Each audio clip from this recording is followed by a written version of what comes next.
नमस्कार। आर्थिक मेरुदण्डको आधार आत्मनिर्भरताका लागि पूर्वाधार किसान कार्यक्रमको कृषि बहसमा यहाँलाई स्वागत छ। दर्शकबिन हरेक शुक्रबार ठिक साँझ 7 बजे हामी तपाईँहरूसँग कार्यक्रम कृषि बहसमा नेपालको कृषि क्षेत्रमा देखा परेका समस्या, चुनौती, सम्भावना र त्यससँग सम्बन्धित व्यक्तित्वहरूसँग कुराकानी गर्दै आइरहेका छौँ। आज पनि हामी विशेष गरी कृषि यान्त्रिकरणको विषयमा कुराकानी गर्नेछौँ। कृषि उत्पादकता वृद्धि गर्नको लागि, जनशक्तिलाई कम गर्नको लागि र लागत मूल्य घटाउनका लागि समेत कृषि यन्त्रले महत्त्वपूर्ण भूमिका खेलेको हुन्छ। विदेशको अवस्थालाई हेर्ने हो भने त धेरै कृषि उत्पादनहरू कृषि यन्त्रकै कारणले उत्पादकता वृद्धि भएका तथ्याङ्कहरू पनि देख्न सकिन्छ। तर नेपालको अवस्थामा र नेपालको भौगोलिक अवस्थाले कृषि यन्त्र सञ्चालनमा कतिको सहज छ? समस्या के छन्? नेपाल सरकार कृषि तथा पशुपन्छी विकास मन्त्रालयले कृषि यन्त्र प्रयोगको लागि जसरी काम गर्नु पर्थ्यो त्यो अनुसार काम गर्न सक्यो कि सकेन, यो विषयमा कुराकानी गर्नेछौँ हामी। आज हामीसँग हुनुहुन्छ लामो समयदेखि कृषि यन्त्रको व्यवसाय गर्दै आउनुभएका कृषि यन्त्रमा विशेष गरी नेपाल कृषि मेसिनरी व्यवसायी सङ्घका महासचिव एवं एसकेटीका प्रबन्ध निर्देशक कृष्ण शर्मासँग कुराकानी गर्नेछौँ। यहाँलाई स्वागत छ। हस्, नमस्कार। कृषि यन्त्रको कुराकानी गरिरहँदाखेरि जनशक्ति धेरै प्रयोग गर्न नपरोस्, नेपालमा कृषिमा काम गर्ने जनशक्ति भएनन्, त्यसकारण पनि यसको लागत मूल्य बढ्दै गइरह्यो भन्ने एकातिर सरकारले भनिरहेको छ र त्यही अनुरूप कृषि यन्त्रको प्रयोगमा सरकारले जोड दिएको हो भनेर सरकारी अधिकारीहरू बताउँछन्। त्यही हो? एकदम अभियसली, किनकि कृषि यन्त्रको काम नै लागतमा न्यूनीकरण गर्ने हो र व्यवसायीकरण गर्ने हो। त्यसकारण कृषि यन्त्र औजार उपकरण प्रयोग गरिसकेपछि लागतमा अवश्य नै न्यूनीकरण हुन्छ र त्यो न्यूनीकरणले गर्दा नै अहिले विश्वव्यापी रूपमा तपाईँको यो जल्दो बल्दो भनौँ न एक हिसाबले तपाईँको सम्पूर्ण किसानहरूले प्रयोग गर्दै आइराख्नु भएको हुन्छ र यो आवश्यकता नेपालको परिप्रेक्ष्यमा आवश्यकता पनि छ र यो हाम्रो अपरिहार्य जस्तो भइसकेको छ। तर कृषि यन्त्र नेपाल सरकारले जसरी त्यसको प्रयोग गरौँ, लागत मूल्य घटाउँ भनिरहेको छ, तर नेपालमा कृषि यन्त्र बन्दैनन्। भएको एउटा कारखाना पनि नेपाल सरकारले जोगाउन सकेन, होइन? एकातिर आफ्नो भएको कारखाना जोगाउन सक्ने, अनि फेरि कृषि यन्त्र प्रयोग गर भन्दाखेरि किसानलाई त समस्या पर्ला नि। के छ, यहाँले लामो समयसम्म कृषि व्यवसाय गर्नुभएको छ, विशेष गरी यन्त्रको व्यवसाय गर्नुभएको छ, यहाँको व्यवसायको अवधिमा यहाँले भोग्नु परेको अथवा किसानले भोग्नु परेको समस्या के हो? यसो छ, तपाईँले जोड्न खोज्नुभएको हाम्रो वीरगञ्ज कृषि औजार कारखानामा जोड्न खोज्नुभएको होला। समय एकदम परिवर्तनशील छ, विकास अत्यन्तै द्रुत गतिमा गइराखेको छ। प्रविधिहरू दिनका दिन तपाईँको नयाँ नयाँ चरणमा अपग्रेड हुँदै गइरहेका छन्।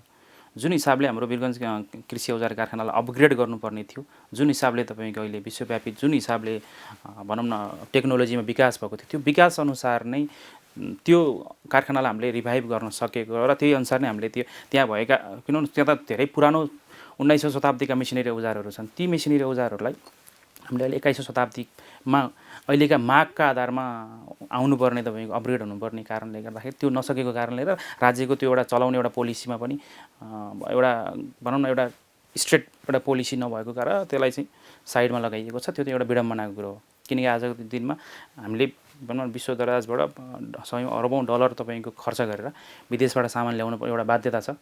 त्यो वास्तवमै त्यो कृषि औजार कारखाना यहीँ तपाईँको बनिदिएको भए त हामीलाई यो दुःख पर्थेन। त्यसकारण त्यसलाई पनि अब भनौँ न नीतिगत रूपमा धेरै कुराहरू बहसहरू अब गएको, धेरै भनौँ न मन्त्रीमण्डल भनौँ न यो सरकारै पछि त्यो कुराहरू आउँछन्, कृषि औजार कारखानालाई रिभाइभ गर्ने, पुनर्स्थापना गर्ने। त्यसमा हामीसँग पनि निकै छलफलहरू हुन्छन्। हाम्रा पनि कयौँ साथीहरू भ्रमण पनि गर्नुभएको छ त्यो कृषि औजार कारखाना। सायद अब भनौँ न अब अलिकति एउटा नीतिगत र एउटा स्ट्रेट अलिक काम गर्ने मान्छेको खाँचो छ, त्यसलाई कसरी हुन्छ रिभाइभ गर्नको लागि। र ओभरअल पक्षमा भन्ने हो भने कृषि यन्त्र औजारको काम नै लागतमा न्यूनीकरण गर्ने हो र ओभरअल हिसाबले हिजो किन 62-63को जनआन्दोलनपछि म यो क्षेत्रमा आएको हो। 63 सालबाट मैले सुरु गर्दाखेरि जुन हिसाबको एउटा कृषि यन्त्रको एउटा बामै सर्दै गइरहेको थियो, अहिले चाहिँ अलिकति हामी एक खुड्किलो माथि आइपुगेका छौँ। भलै हाम्रो भौगोलिक बनोटले हामीलाई अप्ठ्यारो बनाएको छ, तराईको क्षेत्रमा चाहिँ यान्त्रिकरण गर्न एकदम सजिलो पनि छ। त्यो क्षेत्रमा हामीहरू धेरै अगाडि बढिसकेका छौँ। लगभग 65-70% हाराहारीमा हामीले यान्त्रिकरण भइसकेको छ।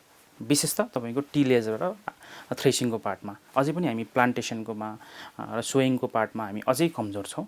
र मध्य पहाडी भूभागमा हेर्ने हो भने निकै चुनौती छ, धेरै गाह्रो छ काम। 15 वर्ष भयो तपाईँले यो कृषि मेसिनरीको व्यवसाय गर्न थालेको। सुरुवातको दिन र अहिले 15 वर्ष पछाडि आइपुग्दालाई मूल्याङ्कन गर्नुभयो भने कसरी गर्नुहुन्छ? यस्तो हो, हिजो एकदम अँध्यारोबाट उज्यालो अवश्य हुन्छ, समय गतिशील छ। अब हामीहरू पनि एक हिसाबले अपग्रेड हुँदै गएको छौँ, हामी पनि शिक्षित हुँदै गइराखेको छौँ। हामीहरूले नयाँ नयाँ भनौँ न एक हिसाबले संसारमा जति पनि एउटा उपलब्धि र विकास भइरहेको छ त्यो विकासलाई नै हामीले यहाँ रिफ्लेक्ट गर्ने हो र त्यो त्यहाँ भएका जति पनि यन्त्र औजार जति पनि विकसित हुँदै गएका छन् त्यही विकसित भएका यन्त्र औजारलाई हामीले यहाँ लिएर आएर हाम्रो नेपाली किसानमाझ उपलब्ध गराउने हो। र हिजोको दिनमा भनौँ न एउटा ट्र्याक्टर मात्रै थियो 63-64 सालमा, एउटा ट्र्याक्टरलाई मात्रै यन्त्रीकरणसँग जोडिन्थ्यो नि। आज सयौँ हजारौँ तपाईँको यस्ता प्रविधिहरू विकास भइसकेका छन्। त्यही तपाईँको ट्र्याक्टरमा पनि धेरैवटा तपाईँको भेराइटी र धेरैवटा तपाईँको त्यसमा पनि वर्गीकरण हुँदै आइराखेको छ र त्यही अनुसार तपाईँको विकास हुँदै गइरहेको छ। सामान्य एउटा तपाईँको तराईमा एउटा ठुलो ट्र्याक्टरदेखि लिएर पाहाडको एउटा सगरमाथाको एउटा फेदीमा पुग्ने एउटा तपाईँको सानो एउटा डोकोमा लान मिल्ने, बोकेर लान मिल्ने खालकासम्म ट्र्याक्टरहरूको विकास भइसकेको छ। त्यस्तै गरेर यस्तै ग्रिन हाउसहरू तपाईँको भनौँ न थोपा सिँचाइहरू, अन्य प्रविधिहरू धेरै प्रविधिहरू आइसकेका छ। त्यसो भए हाम्रो भौगोलिक अवस्थालाई सुहाउँदो होइन, हिमालदेखि तराईसम्मलाई सुहाउने खालका कृषि यन्त्रहरू विदेशीले तयार गरिदिइसकेका छन्। हजुर, विदेशीले तयार गरिदिएका छन्। त्यो विदेशीले तयार हाम्रो लागि भन्दा पनि उनीहरूको आफ्नो लागि पनि त आवश्यकता हो, किनकि संसारमा सबै ठाउँमा सम्भव छ भन्ने छैन।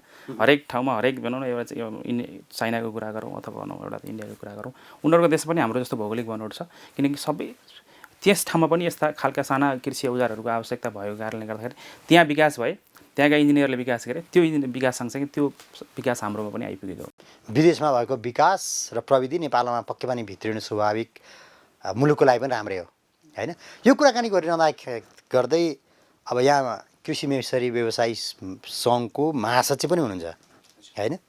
नेपालमा वर्षमा कति रकम बराबरको कृषि मेसिनहरू भित्रिन्छन्, केही छ त्यस्तो?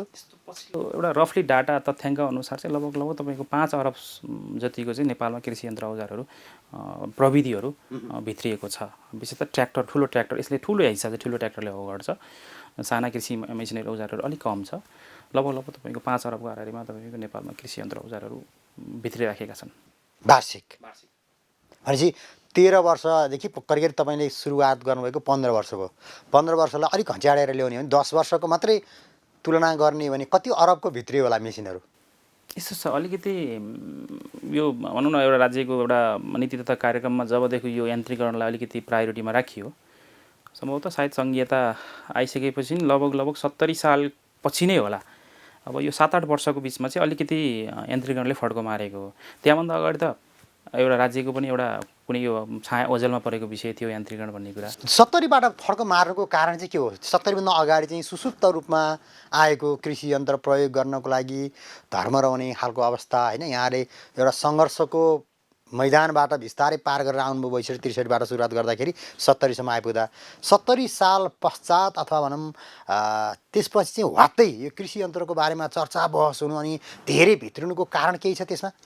यस्तो चाहिँ यो त समयको माग हो भन्छु यसलाई मैले होइन। सँगसँगै हाम्रा नीतिगत सुधारका कार्यक्रमहरू पनि भए, विभिन्न तपाईँको प्याकेजका कार्यक्रमहरू पनि आए। जब तपाईँको भनौँ न 70 सालबाट चाहिँ हाम्रो कृषि इन्जिनियरिङ निर्देशनालय जुन हाम्रो हरिभवन हो त्यो उसले पनि तपाईँको यस्ता सानसाना कार्यक्रमहरू राख्न थाल्यो। अनुदानका कार्यक्रम, विशेष त अनुदानको कार्यक्रमले गर्दाखेरि नै यसको माग वात्तै बढेर गएको हो। त्यसै सरकारले कृषि यन्त्र प्रयोगको लागि अनुदानबाट किसानलाई प्रोत्साहित गरिरहँदाखेरि यसको माग चाहिँ अत्यधिक बढ्यो हो। एकदम अभियसली हो। त्यो चाहिँ त्यसलाई चाहिँ भनौँ न एक हिसाबले म एउटा संस्थागत हिसाबले पनि र म एउटा व्यवसायीको हिसाबले पनि नेपाल सरकारले अनुदानका कार्यक्रमलाई चाहिँ अझै व्यवस्थित गर्दै, यसमा पनि धेरै चुनौतीहरू र समस्याहरू छन्, यसलाई अझै व्यवस्थित गर्दै यान्त्रिकरण नभएका ठाउँहरूलाई मुख्य प्रायोरिटीमा राखेर अगाडि बढाउनुपर्छ। र यसले कृषि यन्त्रको चुनौती भनेको अनुदानमा विशेष गरी सरकारी उच्च अधिकारीहरूले कागज मिलाएर खाने एउटा बाटो भयो। त्यसकारण कृषि यन्त्रले जति अनुदानमा वितरण गरेको छ त्यो अनुसारको उत्पादन चाहिँ हुन सकेन भन्ने एउटा आरोप पनि लागेको छ। त्यो महसुस गर्नुहुन्छ कि हुँदैन? यस्तो हो त्यो कागजमा मिलाएर खाने भन्ने कुरा चाहिँ अहिले म त्यसलाई विश्वास र म त्यसलाई त्यो आधारलाई चाहिँ म मान्दिनँ। अलि अगाडि थियो त्यसो भए? छैन त्यो त्यो पहिला पनि थिएन होला, कसैले तपाईँको संयोगमा तपाईँ कसैले केही गरे होला, त्यो त्यतातिर हामी नजाउँ। वास्तवमा अहिले अत्यन्तै तपाईँको पारदर्शी ढङ्गले काम हुन्छ, किन एउटा कार्यविधि निश्चित तपाईँको भनौँ न एउटा टेन्डर प्रक्रियामा काम हुन्छ र अहिले भनौँ न प्राय तपाईँको हाम्रो भुक्तानीका प्रक्रियाहरू चाहिँ किसानकै खातामा जाने भएको कारणले गर्दाखेरि सामान कृषकले किनेर लाने, त्यसपछि तपाईँ बिल लगाएर तपाईँ सम्बन्धित कार्यालयमा पेस गर्ने, त्यसको आधारमा चाहिँ तपाईँको फिल्ड निरीक्षण गरेर भुक्तानी गर्ने, किसानकै खातामा भुक्तानी गर्ने भइसकेपछि त्यहाँ खाने भन्ने व्यवसायी र तपाईँको सरकारी अधिकारी मिलेर खाने भन्ने त प्रश्नै हुँदैन।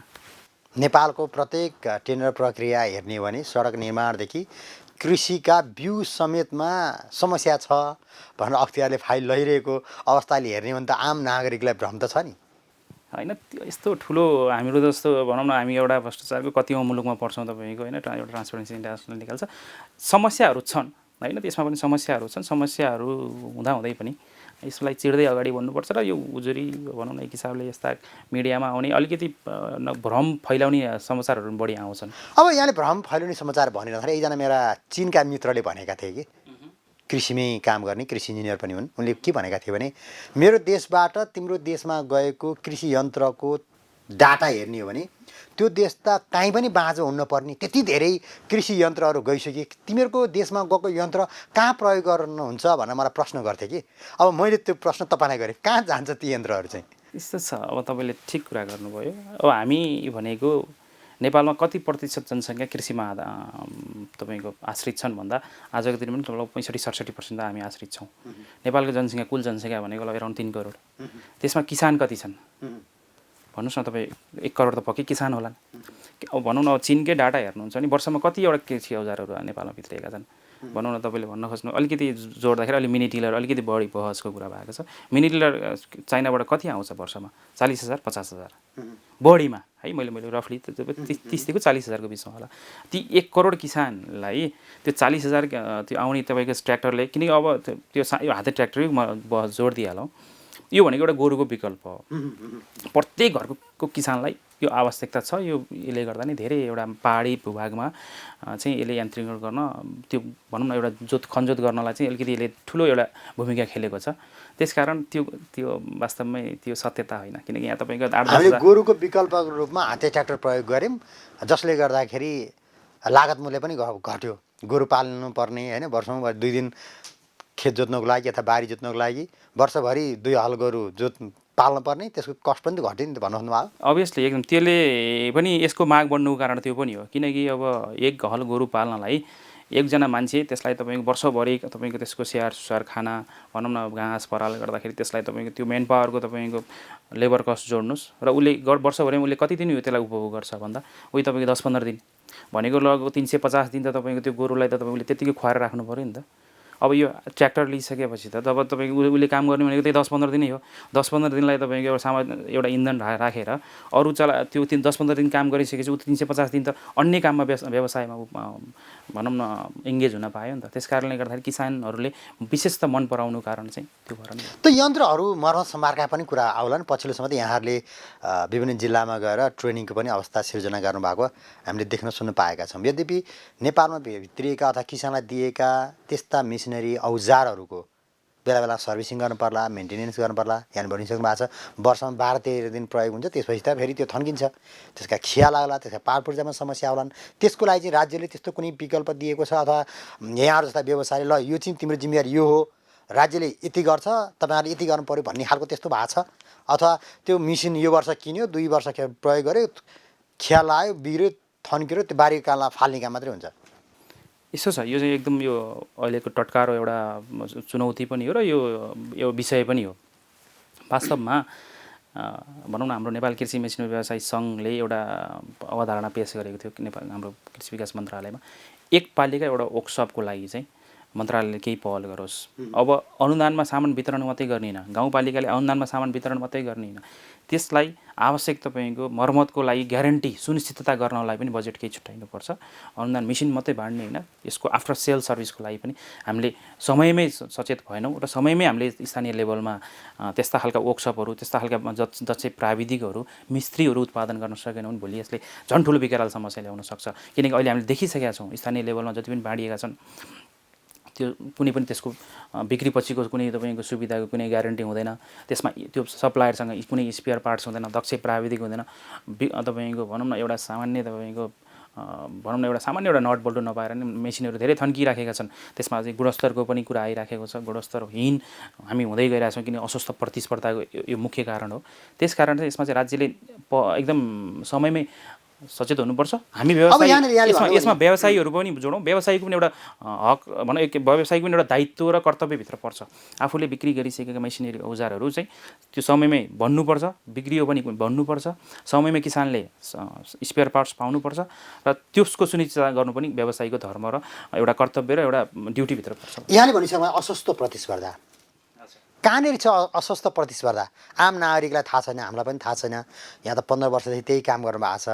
स्पष्ट नटाँटी भनिदिनुहोस् त, कृषि यन्त्रमा हुने अस्वस्थ प्रतिस्पर्धा भइरहेको छ यहाँले भनिसक्नु भएको छ। कहाँनिर हुन्छ र त्यसलाई रोक्नको लागि अथवा तपाईँहरू सीमित हुनुहुन्छ? नेपालमा कृषि यन्त्र भित्राउने मानिस भनेको हातमा औँला गन्ने मानिस मात्रै हुनुहुन्छ। जसरी नेपालमा कृषि पत्रकारिता कुराकानी गर्ने भने हातमा गन्ने मात्रै कृषि पत्रकारहरू छन्, त्यस्तै यहाँहरू यन्त्र व्यवसायीहरू पनि थोरै हुनुहुन्छ। समस्या कहाँनिर हो? यस्तो छ, अलिकति यो भनौँ न, यो विशेष त यो चाइनिज प्रडक्ट भनौँ, हाते ट्र्याक्टरकै कुरा गरौँ। तपाईँलाई थाहा छ चाइनिजले तपाईँ एउटै सामान पनि विभिन्न क्वालिटीको र गुणस्तरको बनाइदिन्छ। त्यो एउटा चाइनाको भनौँ एउटा विशेषता भनौँ अथवा एउटा नकारात्मक पक्ष भनौँ। त्यही चाइनामा 1500 को मोबाइल भन्छ, त्यही चाइनामा 1.5 लाख 2 लाखको तपाईँ आइफोन नै भन्छ। हाते ट्र्याक्टर पनि त्यस्तै भइसकेको छ। त्यही तपाईँको देशमा तपाईँको एउटा राम्रो कम्पनीबाट, रिपुटेड कम्पनीबाट ल्यायो भने, एउटा गुणस्तरको ल्यायो भने त्यही अनुसारको तपाईँको क्वालिटीको सामान आउँछ, त्यही अनुसारको मूल्य आउँछ। तर त्यही तपाईँको सँगै अर्को तपाईँको एउटा अलिक सामान्य सानो कम्पनी, एउटा वर्कसप जस्तो कम्पनीबाट लिएर आयो भने धेरै फरक खालको मूल्यमा फरक आउँछ। तर त्यस्ता कम्पनीहरू आइदिएर चाहिँ यहाँ तपाईँको अस्वस्थ प्रतिस्पर्धा गरेर सामान एकचोटि बाँडिसकेपछि तपाईँको त्यसको मर्म सम्भारको कुनै ग्यारेन्टी नहुने, त्यसले गर्दा नि यो अस्वस्थ प्रतिस्पर्धाहरू चाहिँ निकै क्रिएट भइरहेको छ। पनि महँगो भने सस्तो आउने खालको परम्परा पनि बस्यो। हामी केटाकेटी हुँदा सुन्ने गर्थ्यौँ, मेड इन चाइना, आज नयाँ भोलि छैन, त्यस्तै मिसिन आउने भयो क्या? यस्तो अलिकति तपाईँले उदाहरण लिनुहुन्छ चाइनिज मोटरसाइकल किन असफल भयो भन्ने कुरा तपाईँले हेर्नुहोस् न। हामीले कति प्रयोग गऱ्यौँ। हामीहरू तपाईँको ब्याचलर लेभलमा पढ्दा त्यो जाइलिङ भन्ने मोटरसाइकल कति आउँथ्यो, कति त्यस्ता धेरै मोटरसाइकल, डायङ भन्ने मोटरसाइकल, कति राम्रो राम्रो मोटरसाइकल आउँथ्यो। ती कहाँ गयो त भन्दाखेरि त्यस्तै अस्वस्थ प्रतिस्पर्धा भयो, स्पेयर पार्ट्सको टुङ्गो भएन, ग्यारेन्टी भएन र त्यसकारण ती विफल भए र ती तपाईँको हराएर गए। कृषि मेसिनरी पनि करिब त्यही जाइलिङ मोटरसाइकल जस्तै हुने हो। त्यस्तै हुन सक्ने सम्भावना छ। त्यसको लागि चाहिँ नीतिगत तपाईँको सुधार र अलिकति पोलिसी लेभलमा चाहिँ स्पष्ट धारणा आउनुपर्छ। अनुदानमा दिने वितरण गर्ने मेसिनरी औजार अनिवार्य टेस्टिङ एप्रुभ हुनुपर्छ। त्यसको ग्यारेन्टी वारेन्टीको 100% सुनिश्चितता हुनुपर्छ। स्पेयर पार्ट्सको सुनिश्चितता हुनुपर्छ र बिक्री पछिको तपाईँको प्राविधिक सेवाको सुनिश्चितता नभइकन हामी यो हच्चको तालमा जसले सस्तो दिन्छ त्यसको सामान बाँड्न थालियो भने चाहिँ भोलि त्यो अवस्था धेरै टाढा छैन, अब 2-4 वर्षमा। अब यहाँले भनेछ यहाँ महासङ्घको पनि महासचिव हुनुहुन्छ होइन, सङ्घको महासचिव हुनुहुन्छ, एउटा व्यवसाय पनि हुनुहुन्छ। यहाँले सरकारलाई यो पोलिसी बना भन्ने जुन एउटा आग्रह गर्नुभएको छ, ती पोलिसी बनाउन सक्ने, नीतिगत एउटा केही व्यवस्थापन गर्न सक्ने, भोलि हामी अत्यन्त जोखिममा छौँ भनेर यहाँले भनिसकिरहँदाखेरि होइन, सरकारले त्यो पोलिसी बनाउने सोच अथवा यहाँको व्यवसायीहरूले जो अस्वस्थ प्रतिस्पर्धामा उत्रिरहनु भएको छ, उहाँले त्यो पोलिसी ल्याउनको लागि त अवरोध गर्नुहुन्छ होला नि त। नेपालमा त अलिकति राम्रो सरकारले आम नागरिकलाई हुने खालको काम गर्न खोज्यो भने केही हातमा गन्न सक्ने अथवा केही व्यक्तिहरूले आफ्नो व्यक्तिगत र संस्थागत स्वार्थपूर्ति गर्नको लागि त्यस्ता अवरोध गरेका धेरै उदाहरण छन्। यहाँले भने जस्तै सरकारले अथवा कृषि विकास मन्त्रालयले त्यो पोलिसी ल्याउन खोज्यो भने रोक्ने मान्छे पनि त होला नि। होइन, यस्तो छ, अहिले हामी त्यसरी नेगेटिभतिर नजाउँ। अब अलिकति समय गतिशील छ, अहिले समय एकदम पारदर्शिता छ। यसको लागि हाम्रो सङ्घ पनि लागि परेको छ। सर्वप्रथम हामीले निकै लामो समयदेखि हाम्रो यो नवलपुरमा रहेको तपाईँको कृषि औजार यन्त्र टेस्टिङ तपाईँको सेन्टरलाई पनि चाँडै सञ्चालनमा ल्याउनु पऱ्यो भन्ने कुरा गर्दैछौँ। सायद यही आर्थिक वर्षबाट त्यो सञ्चालन पनि आउँछ होला। त्यो सञ्चालन आइसकेपछि पनि हामीलाई धेरै हदसम्म सहजता हुन्छ र अलिकति यो नीतिगत रूपमा चाहिँ अलिकति भनौँ न यो जुन खालको एउटा तपाईँको यो डम्पिङीकरण भनौँ न त्यो भाषामा भन्नुपर्दा त्यो खालको जाने एउटा खतरा जुन छ त्यसलाई चाहिँ राज्यले समयमै एड्रेस गर्यो भने चाहिँ धेरै हदसम्म चाहिँ हामीलाई सहजता। अब यहाँले सहजता गरिरहँदाखेरि त्यो पोलिसी बनाउनु पऱ्यो, पार पूर्जाको ग्यारेन्टी हुनु पऱ्यो भन्ने जुन कुराकानी गरिरहँदाखेरि भन्सारका कुरा पनि आउलान् आयात गर्दाखेरि, होइन? के छ त्यो अवस्था? भन्सारमा भनिरहेको छ, होइन? कृषि यन्त्र ल्याउनु भएको छ। कृषि यन्त्र औजारहरू प्राय सबै छैनन् है, यसमा पनि सबै कृषि यन्त्र औजार छैनन्। प्राय कृषि यन्त्र औजारहरू चाहिँ भन्सार छुटमै आइराखेको छ। भन्सार छुटमा आएको कारणले गर्दाखेरि यति सस्तो भनौँ न एउटा मोटरसाइकल एउटा मोबाइलको भन्दा पनि ट्र्याक्टर यसलाई भन्सार छुट दिनुहुन्छ कि हुँदैन? अभियसली, किनकि तपाईँको यो त किसानले प्रयोग गर्ने चिज हो। हाम्रा किसानको तपाईँको आर्थिक हैसियत के छ भन्ने कुरा त नेपाल सरकारलाई पनि थाहा छ र तपाईँको सम्पूर्ण नीतिगत रूपमा तहमा बसेका सम्पूर्ण अधिकारीहरूलाई पनि थाहा छ। किसानले अल्टिमेटली युज गर्ने भइसकेपछि यसलाई चाहिँ भन्सार छुट चाहिँ दिनु नै पर्छ। तर तपाईँको यो कुरा मेसिनरी व्यवसायी सङ्घको अध्यक्षले हाम्रै कार्यक्रममा यही कृषि बहसमा सबै कुरामा भन्सार लगाउनुपर्छ, त्यसपछि मात्रै नेपालमै उत्पादन हुन्छ भन्नुभएको थियो। कता कता होइन, यो हाम्रो मेरो अध्यक्षज्यूले भनेको सन्दर्भ र मैले सन्दर्भमा अलिकति फरक छ। हाम्रो अध्यक्षज्यूले भन्नुभएको है, मैले उहाँको भ्यू बुझ्दाखेरि चाहिँ नेपालमा उत्पादन भइसकेका, नेपाल जुन चिजमा आत्मनिर्भर भइसकेको छ, नेपालमा जुन हिसाबले तपाईँको मेसिनरी औजारहरू भनौँ न प्रविधि भनौँ, अरू प्रविधिमा बढी काम गर्नुहुन्छ, प्रविधि जुन हिसाबले नेपालमा उत्पादन भइसकेर बजारीकरण भइसकेका मेसिनरी औजारमा चाहिँ अभियसली सरकारले तपाईँको भन्सार त्यसलाई छुट दिनुहुन्न। त्यसमा चाहिँ म पनि उहाँलाई समर्थन गर्छु।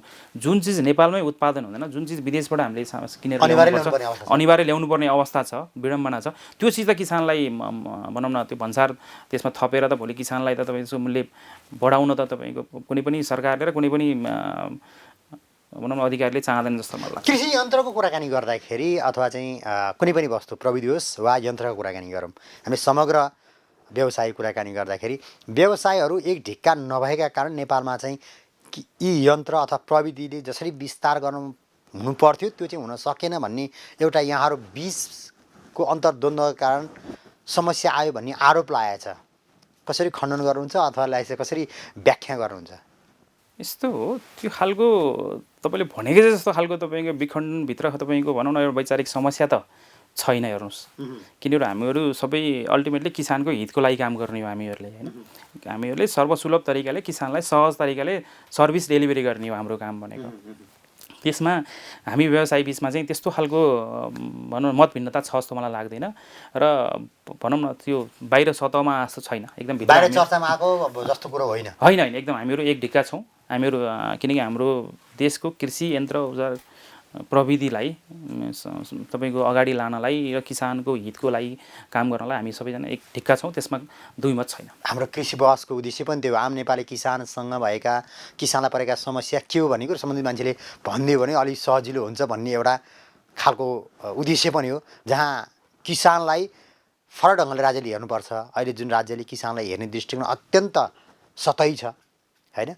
त्यसमा किसानको विकासका लागि, किसानको उन्नतिका लागि पनि यहाँहरू जस्ता व्यक्तिहरू जसले लाग्नु भएको छ राज्यले पनि लगाइदियो भने पक्कै पनि किसानको पनि उन्नति होला भन्ने हामीले पनि आशा र विश्वास लिएका छौँ। यद्यपि सङ्घको तर्फबाट भनिरहँदाखेरि यहाँले त हरेक वर्ष कृषि यन्त्रको प्रयोगका बारेमा नेपालमा आएका कृषि यन्त्रहरू यस्ता यस्ता खालका छन्, यो चाहिँ प्रयोग गर्नुहोस् भनेर किसानलाई जानकारी पनि गराउँदै आइरहनु भएको थियो केही वर्षदेखि।